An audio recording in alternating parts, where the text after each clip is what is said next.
말씀을 보도록 하겠습니다. 요한복음 11장 32절부터 44절입니다.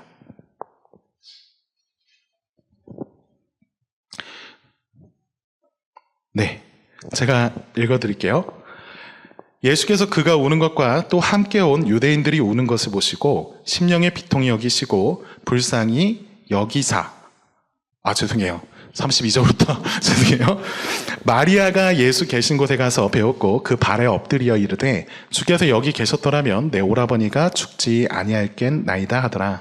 예수께서 그가 우는 것과 또 함께 온 유대인들이 우는 것을 보시고 심령의 비통히 여기시고 불쌍히 여기사 이르시되 그를 어디에 두었느냐 이르되 주여 와서 보옵소서 하니 예수께서 눈물을 흘리시더라.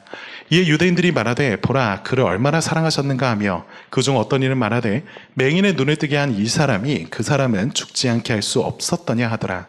이에 예수께서 다시 속으로 비통히 여기시며 무덤에 가시니 무덤이 구리라 돌로 막았거늘 예수께서 이르시되 돌을 옮겨 놓으라 하시니 그 죽은 자의 누이 마르다가 이르되 주여 죽은 지가 날이나 되었음에 벌써 냄새가 나나이다. 예수께서 이르시되 내 말이 네가 믿으면 하나님의 영광을 보리라 하지 아니하였느냐 하시니 돌을 옮겨 놓으니 예수께서 눈을 들어 우러러 보시고 이르시되 아버지여 내 말을 들으신 것을 감사하나이다. 항상 내 말을 들으시는 줄을 내가 알았나이다. 그러나 이 말씀 하옵는 것은 둘러선 무리를 위함이니 곧 아버지께서 나를 보내신 것을 그들로 믿게 하려 함이니이다. 이 말씀을 하시고 큰 소리로 나사로야 나오라 부르시니 죽은 자가 수족을 배로 동이채로 나오는데 그 얼굴은 수건에 쌓였더라. 예수께서 이르시되 풀어놓아 다니게 하라 하시니라. 아멘. 네, 오늘 함께 볼 말씀이고요. 문답도 같이 한번 읽어보면 좋겠습니다. 13문 보이시나요? 네네, 그러면 제가 질문을 읽고 답을 같이 한번 읽어봤으면 좋겠습니다. 13문입니다. 비참함은 무엇입니까? 스스로 하나님의 자리에 오른 인간은 하나님보다 지혜롭지도 능력이 있지도 않았습니다. 심지어 하나님이 인간을 사랑하는 것보다 자신을 사랑하지도 못합니다. 그래서 인간은 스스로를 파괴하기 시작했고 그 결과로 사망과 고통이 찾아왔습니다. 네. 원래라면 이 13문과 더불어서 바로 이어진 14문, 그러니까 죄로 말미암은 그 결과 우리에게 다가온 이 비참함에 대해서 또한 소외의 문제에 관하여서 같이 다루었어야 했는데요. 제가 욕심을 부리다가 거기까지 다루면 이제 큰일 나겠다라고 하는 걸 어제 새벽에 알았습니다. 그래가지고 오늘은 13문만 이렇게 다룰 텐데요. 여러분 13문은 지금 뭘 얘기하고 있냐면 인간이 죄로 타락한 그 결과, 그러니까 하나님을 떠나서 스스로 하나님의 자리에 오르려 한 결과 죽음에 이르는 병에 걸렸다 라고 하는 사실을 말해주고 있습니다. 여러분 인생을요 하나님 없이 우리 스스로 경영하려고 하는 것은요 마치 이것과 같아요.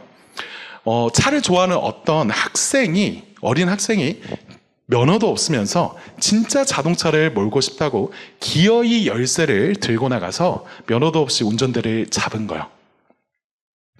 자유를 바라면서 해방을 바라며 시동을 걸겠지만요 그 결과가 좋을 리가 없습니다. 그렇죠. 그 결과는요 그에게 끔찍한 것을 가져다 줄 거예요. 아직 사고가 나지 않았다 하더라도요 면허 없는 학생이 그 운전대를 잡고 시동을 건 순간 이미 비참은 시작되었습니다. 이게 뭐 자기 목숨만 영향을 미치는 게 아니죠. 다른 사람들을 상하게 할 겁니다. 여러분 이것과 다르지 않은 게 우리의 현실이에요. 우리가 겪고 있는 비참함의 현실입니다. 여러분들은요 이런 현실, 이런 비참함을 마주할 때 우리가 이와 같은 모습으로 살아간다 라고 하는 것을 보게 될 때 여러분들은 어떻게 그것을 생각하고 그에 대해서 어떻게 반응하시겠습니까? 오늘 우리는요 나사로의 무덤 앞에서 서신 분, 죽음과 비참함을 마주하신 그 예수님을 통해서요 우리의 비참에 대한 세 가지의 측면을 함께 살펴볼 겁니다. 먼저로 이런 걸 얘기를 할 거예요. 죄와 비참의 현실이 어떠한지를 얘기할 거고요. 두 번째로는 그 비참에 대하여서 우리와 다르게 예수님이 하시는 반응에 대해서 이야기를 할 겁니다. 그리고 마지막으로 이 비참의 문제를 해결하시기 위하여서 예수님이 하신 일에 대해서 같이 나누도록 하겠습니다. 먼저 죄와 비참의 현실에 대해서 좀 얘기를 해보죠. 여러분, 오늘 우리가 읽었던 그 요한복음의 말씀을 보면요, 사실 이 배경 이야기가 1절에서부터 시작을 합니다. 우리가 읽지 않았지만요, 제가 1절 말씀을 읽어드리겠습니다. 11장 1절입니다. 어떤 병자가 있으니 이는 마리아와 그 자매 마르다의 마을 베다니에 사는 나사로라. 자, 이 말씀을 보면요, 베다니라고 하는 마을에 나사로라고 하는 병자가 있었다라고 말을 하고 있죠. 그 사람은요, 마리아와 마르다라고 하는 사람의 오빠였다라고 말을 합니다. 여러분, 성경을 읽다 보면요, 사실 마리아라고 하는 이름이 많이 등장합니다. 그래서 여기에서 말하는 마리아가 대체 누구냐라고 하는 것을 생각할 수 있는데, 그래서 보다 특정해주고 있는 게 2절에 있는 이야기예요. 2절 읽어드릴게요. 이 마리아는 향유를 주께 붓고 머리털로 주의 발을 닦던 자요, 병든 나사로는 그의 오라버니더라. 값비싼 향유를 예수님을 위해서 깨트렸던 여인, 그 여인이 마리아고요. 그 여인의 오빠가 지금 오늘 병자로 등장하는 나사로입니다. 그런데 그 나사로가 병에 걸렸다라고 소개하고 있어요. 어디 조금 아픈 것도 아니고 죽을 병이었다라고 말을 합니다. 여러분, 3절과 5절도 이렇게 보면요, 예수님은요, 이 오누이들의 나사로와 마리아와 마르다를요 정말 사랑하셨다라고 하는 것을 거듭 보여줍니다. 그런 나사로였기에 사람들은 예수님이 나사로를 고치러 곧바로 그 베다니라고 하는 마을로 가실 줄 알았는데, 그렇지만 예수님은요, 왜인지 모르게 그 소식을 들었음에도 불구하고 자신이 있던 자리에서 이틀이나 지체하십니다. 그럼 이게 좀 이상하죠? 그럼 예수님께서 그 동네에 무슨 특별한 일이 있어서, 더 급한 일이 있었기 때문에 그곳에 남으셨냐? 그래 보이지 않습니다. 무슨 이유인지 예수님은요, 나사로의 병을 지금 고치시려 하지 않으셨어요. 분명히 나사로가 봤을 때, 마리아와 마르다가 봤을 때, 그리고 다른 사람 누가 보더라도 너무나 위급한 상황인데요, 예수님은 별일이 아니라는 듯이 시간을 보내십니다. 물론 출발하기 직전에, 그 베다니로 떠나기 직전에 제자들에게 이렇게 말씀하셨어요. 이 모든 게 너희를 믿게 하려고 함이다 라고 말씀하셨지만요, 이것이 마리아와 마르다에게 앞서 전해졌다 한들 그들의 마음이 이걸 들으면서 편해졌을까요? 그렇지 않았을 겁니다. 예수님을 사랑하고 믿는 만큼이나 충격적이었을 거고요, 배신감도 느꼈을 거예요. 여러분, 이런 점들이요, 사실 우리가 하나님을 바라보면서 보는 부분이죠. 저도요, 그리고 여러분도 비슷한 경험들이 있을 겁니다. 이런 날들이에요. 나는 너무 위급해요. 그래서 하나님께 도와달라고 하는데 오히려 하나님은 점점 나를 절벽 끝으로 몰아내시는 때, 그와 같은 때가 있죠. 제 경험인데 카드 결제일 이자 날이 이제 다가오다 못해 지나가고 있는데요 돈이 구해질 기미가 안 보입니다. 이 돈을 어디 뭐 나쁜 데 쓴 것도 아니에요. 제가 갑자기 제 얘기를 더 사족을 붙여야 될 것 같은, 나쁜 데 쓴 것도 아니에요. 그런데 그런 날들이 있죠. 그리고 이런 날도 있어요. 이제 이사날 다가옵니다. 하나님의 뜻이라 생각하고 교회 근처로 이사를 왔는데 전세 대출이 안 나와요. 어떡합니까? 여러분, 이런 날도 있죠. 가족이 병에 걸렸어요. 사랑하는 가족이 병에 걸렸는데 도저히 아무리 봐도 나을 기미가 잘 보이지 않아요. 여러분, 이렇듯 때때로 하나님은요, 우리가 고난과 고통 중에 내밀게 되는 그 손, 하나님을 향해서 간절히 바라는 그 간구를요, 그 자리에서 그대로 잡아주지 않는 것 같아 보이는 날들이 있습니다. 여러분, 그런 때면요, 하나님이 날 사랑하지 않는 것 같죠. 그래서 속상합니다. 머리로는 아니라는 걸 압니다. 그렇지만요, 마음 한구석에는 날 사랑하신다면 어떻게 하나님이 이러실 수 있느냐라고 하는 생각이 자꾸 올라와요. 이해합니다. 너무 힘들고 초조하니까 그럴 수 있겠죠. 그렇지만요, 여러분 알고 보면 이것은 하나님과 우리의 자리를 뒤엎은 채로 바라보고 있는 겁니다. 우리는요, 무의식적으로 이렇게 생각을 해요.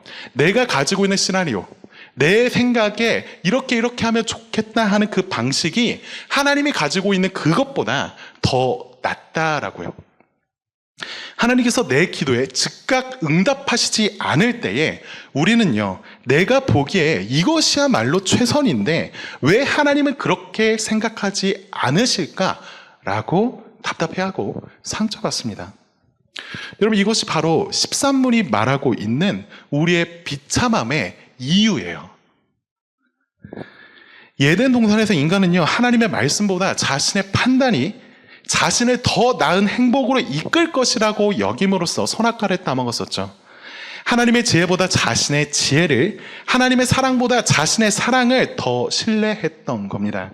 그러나 역설적이게도 우리는요, 스스로를 더 행복하게 만들어주는 데 있어, 행복으로 인도하는 데 있어, 우리 자신의 인생을 책임지는 데 있어 사랑이나 지혜나 능력도 모두 다 부족한 존재이죠.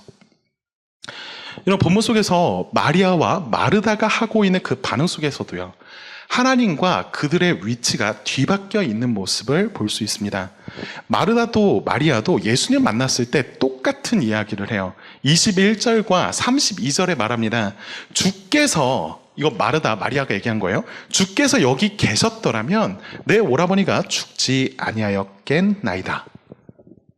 보시면 두 사람 다 똑같이 말을 합니다.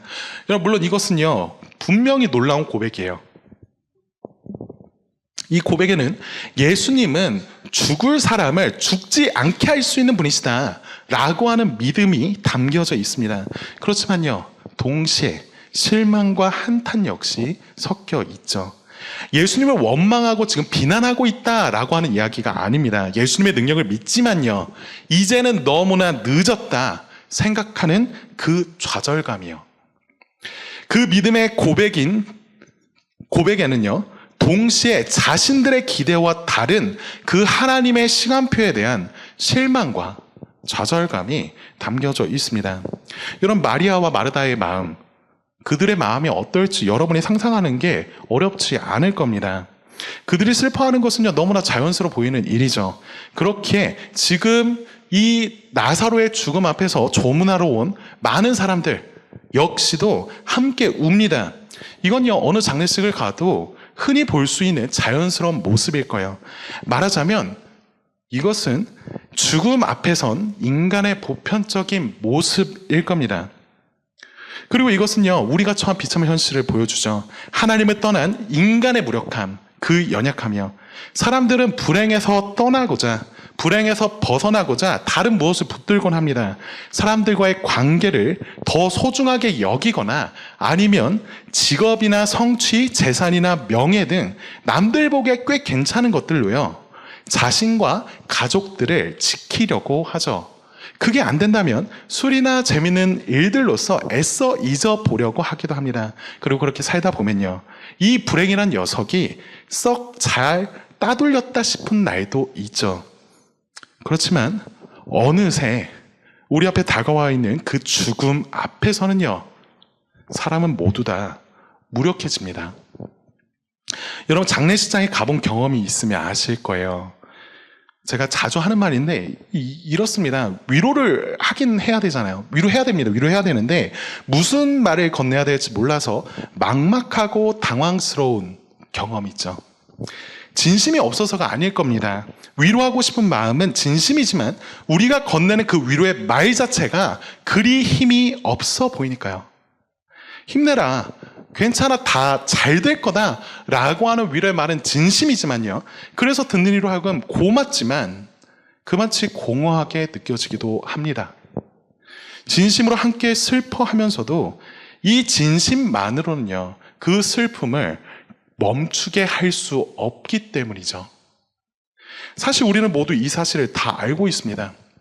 꼭 생을 마감할 때만 그런 것도 아니죠. 삶의 의미를 잃은 사람 앞에서요. 그 앞에 서면 또 마찬가지입니다. 여러분 본문 속에서 조문객들 보면요. 이들이 할 수 있는 것이라곤 다만 울음을 터뜨리는 거예요. 마르다는요. 마지막 날 부활을 믿는다라고 고백하지만요. 그것은 여전히 먼 미래의 희망일 뿐 현재의 상실감을 덜어내주지 못합니다.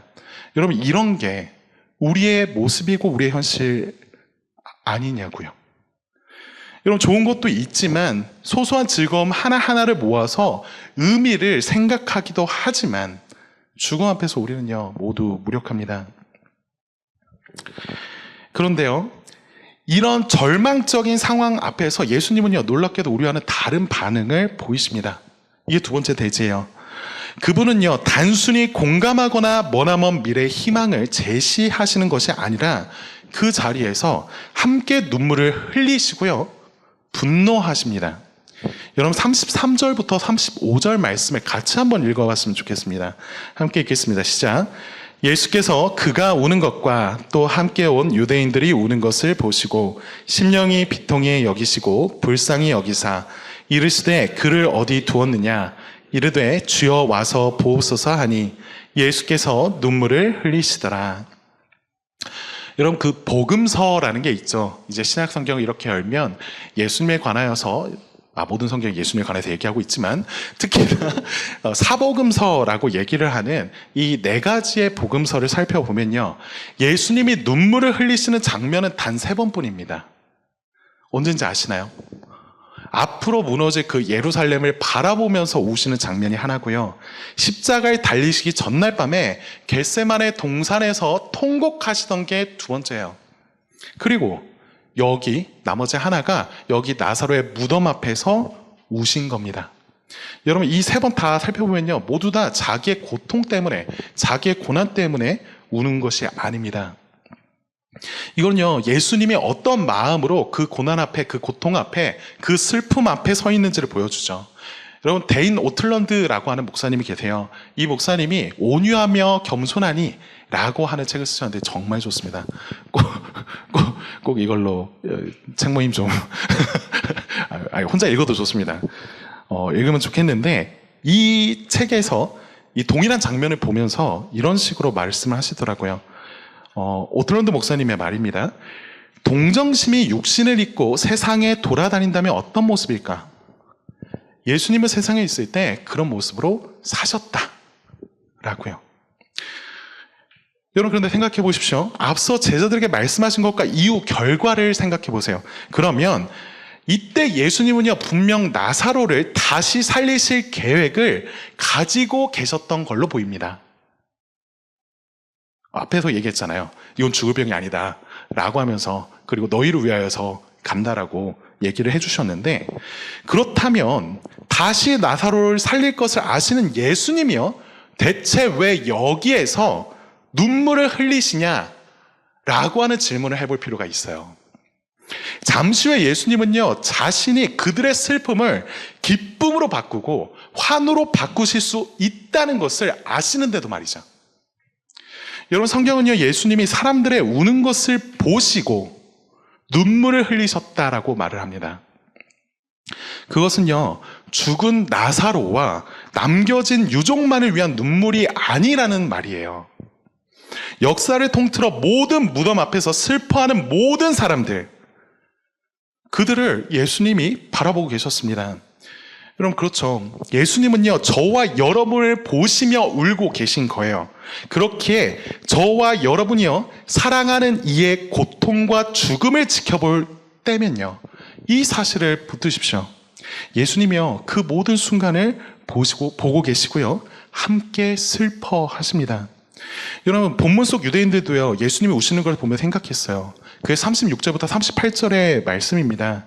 그들의 생각에 예수님은요 나사로를 아주 많이 사랑하는 것처럼 보였습니다. 한쪽에서는 예수가 맹인의 눈을 뜨게 할 만큼 능력 있는 그 사람 맞다면 좀 일찍 와서 나사로를 죽지 않게 하지 그랬냐 판단하고 비아냥댔죠. 정확히 이것이 우리가 하나님을 원망하는 이유와 닮아 있습니다. 이해하지 못하는 부분, 그럼에도 불구하고 하나님이 사랑이라고 말하는 것. 하나님은 사랑이신데 예수님이 나사로를 사랑하셨는데 왜 꼭 이런 방식으로 하셔야 했냐라고 하는 그 지점에 우리가 이를 때 우리 같은 원망하죠. 여러분, 그렇지만요, 기억하셔야 되는 것은요, 예수님은 지금 슬픔의 눈물이 전부가 아니라는 거예요. 그것이 다라고 생각해서는 안 됩니다.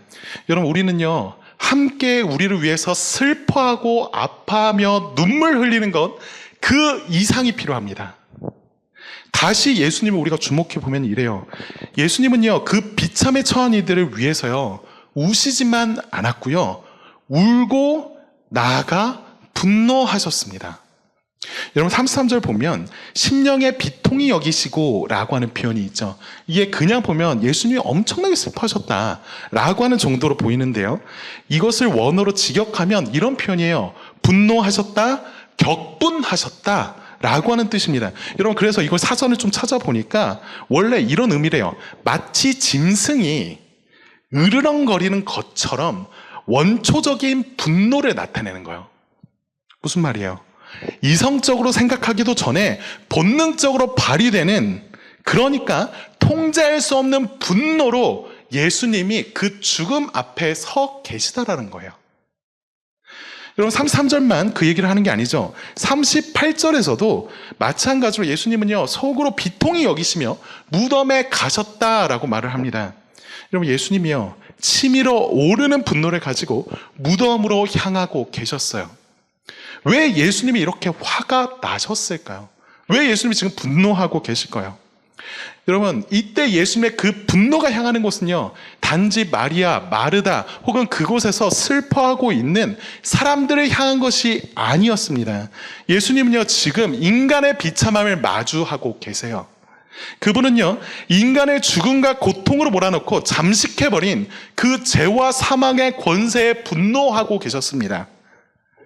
예수님 자신이 부활이고 생명임에도 죽음 앞에서는 한없이 무력해하는 사람들, 너무나 사랑하는 그들이 고통과 죽음 앞에서는 아무런 희망도 없다는 듯이 그 절망에 절여져서 승복하며 넘어져 있는, 그렇게 그들을 만들어버린 그 죄와 사망의 권세예요. 예수님이 분노하고 계세요. 여러분, 세상에 누군가는 말을 해요. 악과 고통은 어쩔 수 없는 거라고요. 죽음은 자연스러운 것이다 라 말합니다. 그것 앞에서 우리가 할 수 있는 거 아무것도 없으니까 다만 받아들이라 말을 하죠. 하지만요, 하나님은 그렇게 생각하지 않는다라는 거예요. 비슷한 오해가요, 하나님을 믿는다 하면서 고백하는 우리를 사로잡을 때가 있습니다. 예를 들면 이런 거죠. 하나님의 주권과 계획을 강조하면서 하나님의 모든 것을 우리의 유익을 위해서 모두 미리 정해 놓으셨다. 이거 맞는 말씀이죠. 그렇지만 그렇게 우리에게, 하나님은 그런 분이시기 때문에 모든 걸 정해 놓으셨기 때문에 우리에게 어떤 일이 일어나더라도 신경 쓸 필요가 없다는 식으로 가르치는 거예요. 고통과 아픔의 문제를 무시하고 그로부터 초연해져라 라고 말하는 것은요, 엄연히 말해서 성경의 가르침 아니에요. 여러분, 우리는요, 장차 하나님이 앞으로 하실 일들을 믿는다는 이유로 현실의 고통에 무감각하거나 좌절하는 것을 당연하게 받아들이는 때가 있습니다. 이 일에 우리가 무능력한 건 맞아요. 그렇게 말할 수 있죠. 그렇지만요, 지금 예수님을 보자고요. 예수님은 그 비참에 처한 자들을 위하여서 울 뿐 아니라 분노하고 계세요. 여러분, 알다시피 우리는요, 그냥 뭐 펜을 잃어버렸다라고, 펜이 부서졌다고 울지 않습니다. 여러분, 똑같은 모나의 펜이어도 그 펜이 담겨있는 어떤 추억이 있기 때문에, 그것이 우리에게 의미가 있는 물건이기 때문에 울죠. 그렇듯이 사람들은요, 자기에게 가치가 있는 것에 대해서만 눈물 흘립니다. 그리고 분노하죠. 그렇다면요, 지금 예수님이 분노하시는 이유가 뭐겠습니까?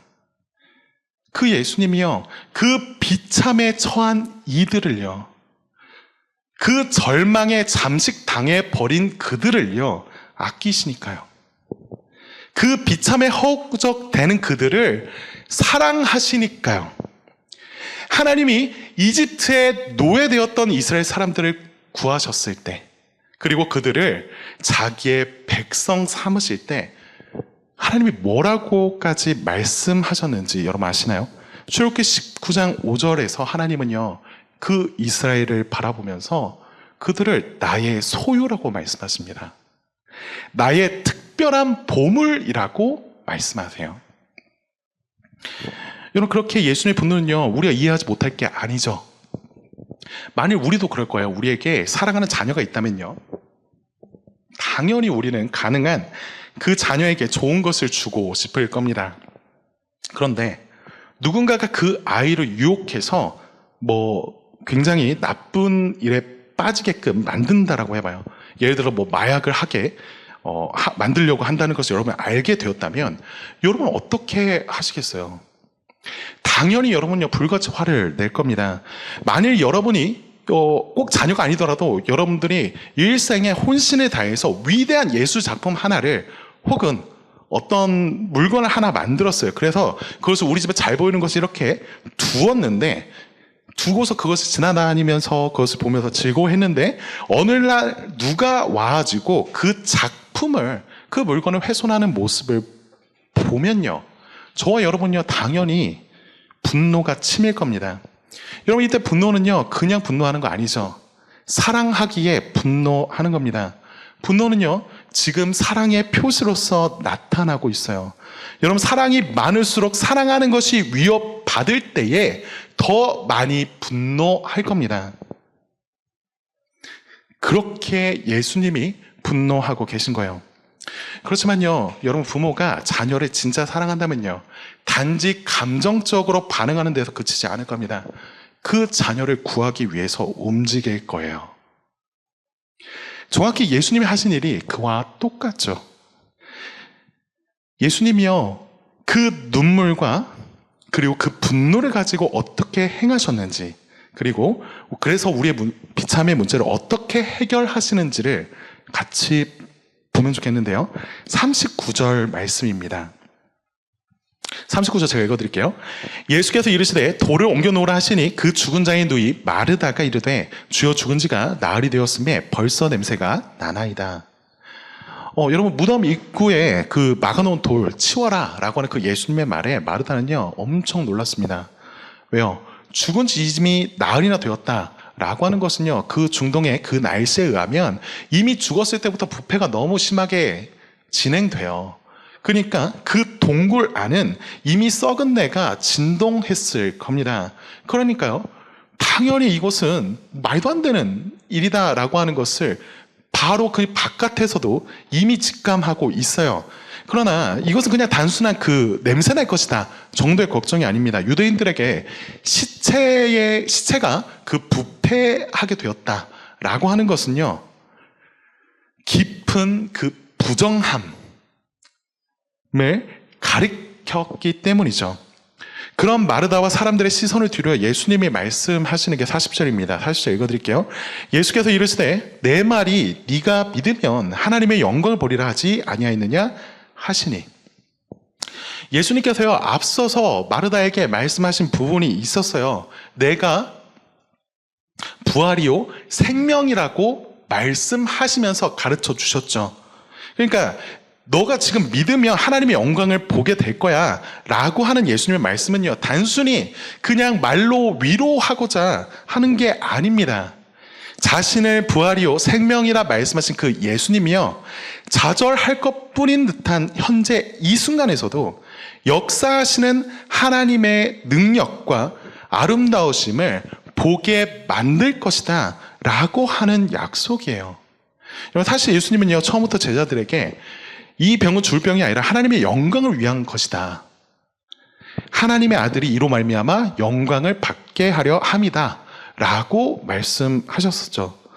이것은 앞서 2장을 넘겨보면요, 요한복음 9장에서 예수님께서 맹인을 향해서 말씀하셨던 것과 유사합니다. 제 아들이요, 길을 가다가 날 때부터 맹인인 사람을 보았어요. 그러고 예수님께 물었었죠. 이 사람이 대체 누구의 죄 때문에 이렇게 되었냐라고요. 여러분, 그것은요, 당시 사람들이 병을 죄로부터 왔다라고 생각했다는 걸 보여주는 거기도 하지만요, 제자들은 지금 그 날 때부터 병든 자의 그 삶을 바라보면서요, 그 삶은 불행할 것이다라고 보았다라고 하는 걸 말해주기도 해요. 그때 예수님이 뭐라 말씀하십니까? 예수님이 이렇게 말씀하세요. 그것은 누구의 죄 때문이 아니고 하나님의 영광을 위해서다라고요. 여러분, 이것은요, 단지 병의 고침을 받는다, 고통이 사라지게 될 거다 정도의 의미가 아닙니다. 우리가 보기에 고통에 점철된 삶, 끝모를 그 괴로운 시절들은 아무런 의미가 없어 보이지만요, 우리 주님은 달리 바라보세요. 여러분, 나사로 지금 다시 보자고요. 그는요, 주님의 사랑하는 자입니다. 그가 살아있을 당시만이 아니고요, 그가 죽어가던 그 과정에서도요, 그리고 그가 그 무덤에 묻히게 되었을 때도요, 그는 우리 주님의 사랑하는 자였습니다. 여전히 고통과 비참 속에 있는 것 같더라도 그렇게 그 삶이 의미가 없는 게 아니죠. 여러분, 우리는 생각합니다. 하나님이요, 왜 이렇게 갑갑하게 일하시냐라고요. 하나님이 그냥 손 한번 휘저으셔서 이 세상의 모든 악과 고통을 없애버릴 수 있지 않았냐라고요. 여러분, 그렇지만 생각해 보면요, 만일 하나님이 진짜 그렇게 하셨다면 그 즉시 저와 여러분도 함께 사라져야 했을 겁니다. 그렇지만 하나님은요, 거룩한 분이시면서 동시에 사랑이시기로, 그렇기에 사랑으로서 분노하시기로 그 분노의 화를 우리를 향하지 않으셨고요, 하나님을 향하시지도 않으셨고요, 우리를 멸하지 않으면서 그 악과 고통을 없애기 위해 그 악을 향하여 분노하시며 고통 속으로 들어오셨습니다. 예수님은요, 하나님께 간구하시고 큰 소리로 나사로를 불러 나오게 하시는 장면, 그 장면을 우리 한번 상상해 보십시오. 여기서 사람들이 보게 된 것은요, 단지 기적이 아니라 하나님의 영광 그 자체였습니다. 여러분, 그렇지만 11장 53절, 그러니까 예수님께서 나사로를 살리신 다음 그 소생시키신 그 직후에 종교 지도자들은요, 이 일이 있자마자 예수님을 죽이려고 모의했다라고 53절은 말합니다. 결국 이 일이 예수님을 죽음에 처하게 만든다라는 거예요. 여러분, 이게 무슨 말입니까? 예수님은요, 지금 나사로를 무덤에서 일으키시기 위해서는 자신이 무덤에 들어가야 한다는 사실을 아셨다라는 겁니다. 예수님은요, 우리의 비참에 울고 분노하시되 눈물과 분노에서 그치지 않으시고요, 나사로를 위해 죽음과 전쟁을 치르시고자 결심하셨고, 자신이 사랑하는 자들을 위해 자신의 생명을 기꺼이 내어 놓겠다라고 결심하고 계세요. 여러분, 나사로의 부활이요, 그의 슬픔을 없애지 못했던 것처럼 예수님께서 자신의 부활을 아셨다라고 해서 그가 겪어야 될 고통을 덜어줄 수는 없었습니다. 그렇지만요, 예수님은요, 그것을 향해 걸어가셨어요. 왜일까요? 자신의 보물을 위해서죠. 그러한 사랑을 받는 인생이라면요, 그 삶이 고통 중에 있다 하더라도요, 어떻게 의미가 없는 삶이라고 말할 수 있겠어요? 여러분, 보세요. 우리의 이해하지 못할 그 고통이요, 그리스도를 만나면 하나님의 영광이 되는 가치를 발견하게 됩니다. 우리를 사랑하는 방법을 가장 잘 아시는 분은 우리 자신이 아니라 우리를 지으시고 죽기까지 사랑하신 그 예수님이시죠. 그분은 우리의 절망과 고통에도 우리의 삶의 의미가 그의 사랑에 있다라고 하는 걸 보여주셨습니다. 여러분, 생각해보면 예수님이야말로 누구보다도 죄와 악에 대해서 분노하실 자격이 있는 분이시죠. 왜요? 그분은 아무런 잘못 없이 고통을 당하신 분이니까요. 그렇지만요, 그분은요, 자신의 잘못으로 절망하는 우리들 향하여서 분노하지 않으셨습니다. 하나님을 향하여서 원망하지도 않으세요. 그는 죽음에 분노하셨고요. 무덤에서 일어나 결국 죽음을 이기셨습니다. 여러분, 이분이 우리 그리스도시고 그분이 우리의 비참함을 바라보는 태도입니다. 그 그리스도께로 오십시오. 이 나사로 이야기가 그냥 그때만의 이야기로 끝나는 게 아니죠. 예수님은요, 오늘도 우리의 무덤을 향해 걸어오고 계시고 자신에게로 나오라고 말씀하십니다. 그 음성은요, 죽음의 문제만이 아닐 거예요. 저와 여러분이 죄로 인하여서 겪는 모든 비참이요, 관계로 인한 단절이요, 그 지긋지긋한 몸과 마음의 병이요, 우리를 가두고 있는 그 모든 무덤을 향하여서 그분이 찾아오십니다. 여러분은요, 저와 여러분은 지금 어떤 무덤 앞에 서 계십니까? 예수는요, 그 무덤 앞에서도 우리와 함께 우시며 그 무덤의 권세에 분노하시고 그 무덤에서 저와 여러분을 부르고 계십니다. 죄와 사망의 권세가 가져온 그 비참, 그 끝을 모르는 답답함의 자리에서 우리 함께 그리스도를 바라봅시다. 그분이 우리와 같은 자들을 위해서 흘리신 눈물을, 끝없이 타오른 분노를, 그 결과 기꺼이 치르신 희생을 바라봅시다. 그리고 그 모든 것으로 우리에게 나타내 주신 바 그분의 사랑을 신뢰하십시다.